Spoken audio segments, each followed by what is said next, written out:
আল্লাহ নবী যখন থুতু মুবারককে ফেলতে চাইতে সাহাবা হুজুর হাত বাড়িয়ে দিতে, ইয়া রাসূলুল্লাহ হাবিবাল্লাহ আমার হাতে থুতুটা ফেলো, ইয়া রাসূলুল্লাহ হাবিবাল্লাহ আমার হাতে থুতু মুবারকটা দি। আমি জানতে চাই এটা বুখারী শরীফের হাদিস, গল্প বলতে আসেনি।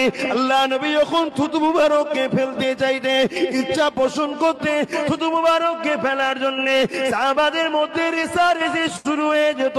আল্লাহ নবীকে চতুর্দিক দিয়ে গোল করে ঘিরে রাখতো, ইয়া রাসূলুল্লাহ আমাকে দি, ইয়া রাসূলুল্লাহ আমাকে দি।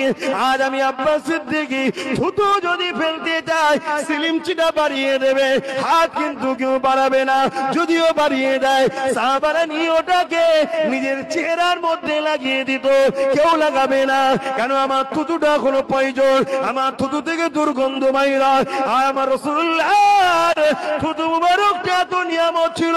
মাওলা আলীর চোখে বিমার হয়েছে, নবী পাক লাগিয়ে দিয়েছে, লাগাতে দেরি হয়েছে, আলীর বিমার সেবা হতে দেরি হয়নি।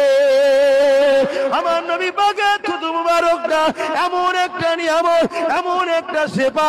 এমন করে কুয়ার পানিটা নুনতা ছিল, লোক খাবে পানি নাই, তখন মরুভূমি এলাকা, ওই কুয়া খনন করে পানি তুলেছে, ওই পানিটা খাবার যোগ্য নয়, নুনতা পানি।